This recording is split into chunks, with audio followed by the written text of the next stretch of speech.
Hi, I'm Christina Chong, founder of Renaissance Admissions Consulting, a boutique firm to demystify the admissions process. Today, I'm here to talk about the common application, specifically the honors and activity list, and a few tips to help you in this very important part of the application process. So first of all, what is the common application?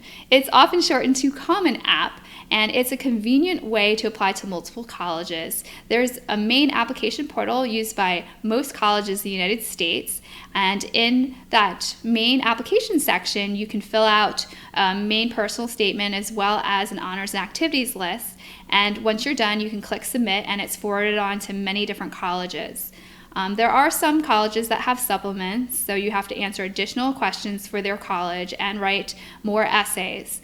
And it's a wonderful way to just, finish up a bunch of schools on your list. But not every single school is on this application system. There are some notable exceptions that have their own application and aren't on this system, such as MIT, the University of California, California State University, Georgetown, and the U.S. Service Academies such as West Point. So today I'm providing a few tips specifically about the Common App and their honors and activity list. It's not a throwaway section. It's really important to make sure your strategy is making this part stand out as much as possible and written in the most optimal way. So what are the rules for these important lists? Here are a few tips from a former admissions officer. So for the honors list specifically, you can list up to 5 honors total. They include any awards you received during your high school years. They say they should be academic, so most likely they're related to school or a subject, but you can add in athletics or an award in an extracurricular activity.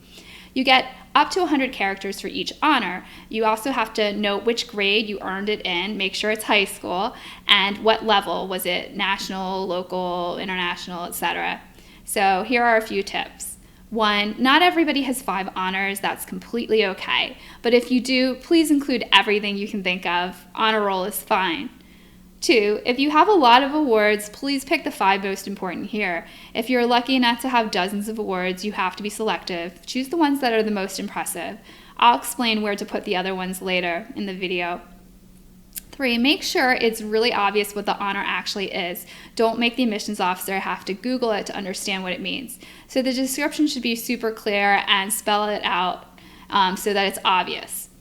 So for example, don't just write volunteer award and expect the admissions officer to know what this is. Who awarded it to you? What did you do specifically to get this award?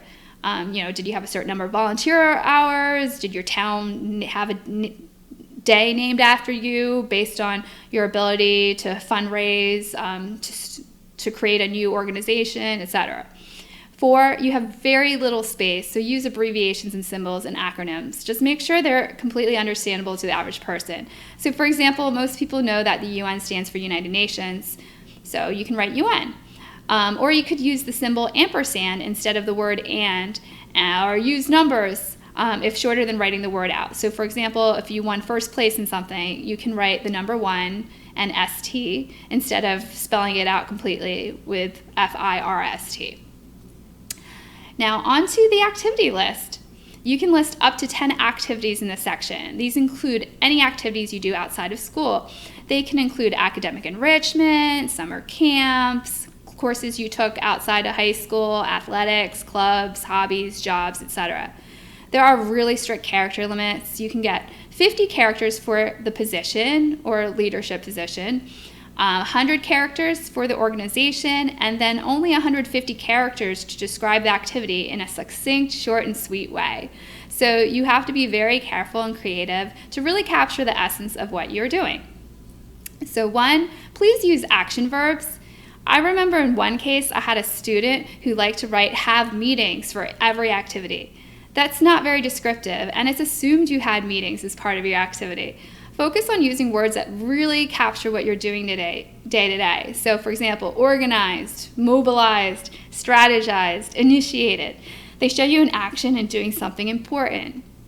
2, show concrete impact on people and use numbers to be specific.